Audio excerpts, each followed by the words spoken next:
Hey guys, I just wanted to do a quick review of the first initial lesson of the writing process for the research paper. And if you missed this lesson, I know a lot of you guys have been sick or gone, or this was like a little bit right before Thanksgiving, so I know people are out of town and whatnot. So if you missed this first lesson, then this lesson is for you.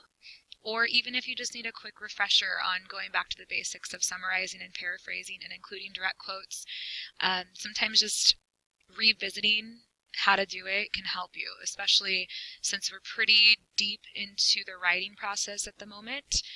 Sometimes you can get to this point where you have all these sources and all these articles, and you need to just sit down and summarize something or paraphrase a chunk of something, and you're like, oh dang it, how do I do this? Or I'm stuck, or I have writer's block, and there's that blank screen staring back at you that continuously haunts us as writers. So sometimes just revisiting the concepts, even if we feel confident with the concept of summarizing and the skill of summarizing, sometimes just revisiting it can be helpful. So that's what this is meant to serve as, I guess. So that being said, I want to start with, if you missed this day, we started with this packet about summarizing, paraphrasing, and quoting. And before I did this with my fifth period, I had you guys just have a quick starter, was summarize the main points of Malcolm Gladwell's article, Marita's Bargain, from first quarter. Since we've worked with it a ton and we dissected it a ton, I just had you go back to writing just a quick paragraph, summarize it up, and see where your paraphrasing and summarizing skills were. So we took about like the first 10 minutes of class to do that, and I had you just come up with something as a pretest, just to kind of hone in where we need to work. And that took actually longer than I thought it would take, because summarizing is a pretty intense skill because you're putting a lot of skills into one.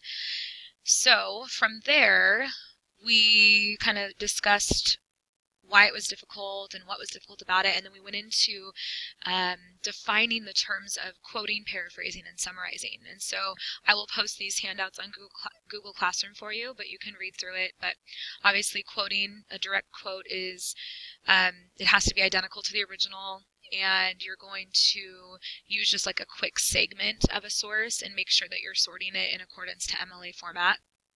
And I can talk to you later about that.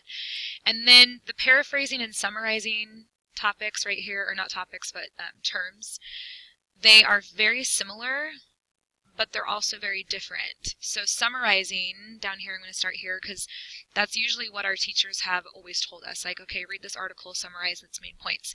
So summarizing is looking at the whole. It's looking at a whole work, and it's putting in your own words the main points of an article.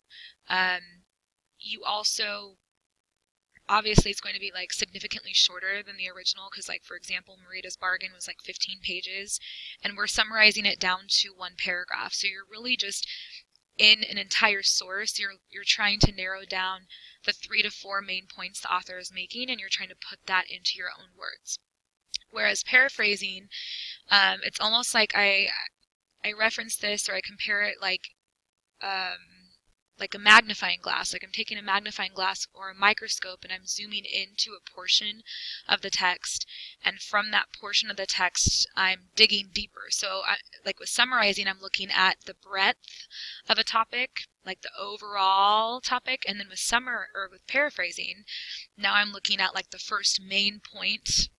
I'm zooming into that first main point, and then I'm almost like summarizing that first main point, but that's technically a paraphrase because you're zooming in and just looking at one aspect of the source. And so really, when I'm asking you guys for your overall sources to be summarized and paraphrased, you're almost doing like both. Like you might be summarizing the whole or the work as a whole, but you might, like the next paragraph, be really zooming into one of the main points and paraphrasing what that main point is all about and digging deeper. You're going really in depth with that main point. Okay, so that's just kind of like the definitions. And then why do we use them? We obviously have to be able to have good summary and paraphrasing skills as you write a research paper. You're going to be doing that all the time, especially in college. And then this just gives you, this part right here gives you like an example, how you blend paraphrasing with summary with with quotations and how you, what that's supposed to look like. And then also this gives you like how to use quotations, paraphrases, and summaries. And it gives you kind of like a quick process, which I elaborate on further in this next picture I'm going to show you. So on the next page of that packet, and the reason I took pictures, I'm sorry, I couldn't find my original document, so I just have the one that I printed. But we had suggestions for writing a mastery summary, and that's all here for you to read through. I'm not going to go through it. You can read it, you can pause it and go through every single portion, but you can see the main points here. And I also provided this writing frame for you to help get you started, and also this bank of strong verbs for summarizing, paraphrasing, and introducing direct quotes. So you always want to start like in the article, and you put the article here. The author, first and last name, explains, and this would be my example of a verb. It's not a super great verb, so if you don't like explains, or you keep using explains over and over and over, then you can pull asserts, identifies, examines, illustrates. You can continue to change up these verbs. Additionally, the author, and once you've introduced their first and last name, then you only reference them as a last name. So in the article Marita's Bargain, Malcolm Gladwell explains blah, blah, blah, blah. Additionally, now I just referenced the last name. Additionally, Gladwell emphasizes blah, blah, blah, whatever it is. Okay, so that's just like a quick writing frame that you can utilize to help get you started. The next page of the packet, if I can pull up my Word, is this. And this is like to help write with, like to get even further into writing a summary. This is another template. And you can actually like build your sentences with this. And for some people, they really, like this really helps them form summary paragraphs. And all you really do is follow each part of this to build sentences for a paragraph. So you say like the article, Marita's Bargain, examines, you like choose your verb, the idea of, the relationship between, the importance of, you choose which one, and then you put your ideas here. The article, and then you go to the next one. The article relies upon facts to explain blank, or the article relies on examples to discuss blank. So you kind of just build it that way, and you can see how simple it becomes as you use this writing frame or template. So that was the second page or third page. And that's just a resource for you. And then this one is actually the one that I enjoy using, where you input all of the big information here, and this helps you get it into your own words, and then you worry about the formatting like this after you get your ideas down onto this template. This is just like putting all of the content onto a page. And then this kind of helps you organize each sentence or that content into sentences. So you can use both, but a lot of my students give me feedback on this one being the most helpful just to get the content down. But then, like I said, other people enjoy this one. So it's just kind of up to you what your preference is. And then the last page of the packet was the rubric. And this is for your summaries, and these are all going to be double formative assessments. You're going to get originally it was going to be 3 grades that you're getting per summary, and there's a total of 6 summaries due. And right now we're supposed to be done with all 6, but some of you guys are behind because of absence or illness. So you're getting actually 2 grades, 2 double-weighted formative grades per summary. And the first one is all about the structure, the organization, the ideas and content of your summary. So the learning target is I can summarize, paraphrase, and quote information from a variety of sources to use in a research paper. And you can read through how to get a mastery. Thorough amount of evidence, begins with a good topic, solid topic sentence, identifies the title and the author. If there is no author, some students have run into this where there's no author, you just say in the article it's asserted blah blah blah blah blah. And usually if there's not an author, it's coming from like an organization or a nonprofit organization or an educational website, and so you can just use the title as its credibility. And then the student utilizes direct quotes when needed, so you don't want to overuse quotes, but you utilize them to enhance the summary and to explain its purpose.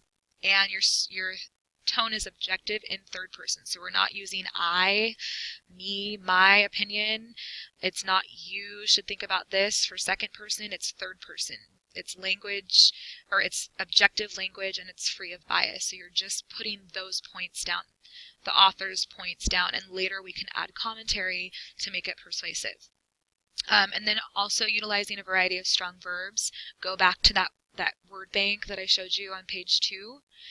And then also that you've correctly cited the source, which is just MLA citing, where if you should know this by now, but when you're using a direct quote, you cite immediately, and even at the end of the summary, you're citing the author or the article title. Okay, so that's just like the nitty-gritty stuff of the information for summary. I forgot to tell you, so that's one. This rubric represents one learning target. And then the other learning target, when you upload your summaries into turnitin.com, you get an originality report, which goes into this grade right here. So it tells me how much of it is plagiarized accidentally, hopefully, or how much of it is completely yours. You want to shoot for 0%, 0%, I guess it says 0% copying or plagiarism. So you want your originality number to be super low, but that factors into this. So the only way you can get a mastery is if your originality report is low. And then the other thing that it does automatically is it checks for conventions. And basically like 3 or 4 mistakes, less than 3 or 4 mistakes is a mastery, 5 to 7 mistakes is an advance, and more than that is meets. And sometimes I kind of am generous on that number because sometimes it doesn't show you, I guess, I don't know how to explain it, like it sometimes doesn't correct the right things, or it says something's a mistake when it's not. So I'm kind of generous on that number. And you can automatically check that, like once it's in and I've checked it, then you can fix your conventions mistakes. And I can also give you the total for your originality report as well. So that's just like the information on summary, paraphrasing, and direct quoting, how it's graded, what resources are available. And the next video I'm going to share with you is just walking through how to write a summary. So stay tuned, and I can help you, especially if you're stuck in the moment or at the moment with writing.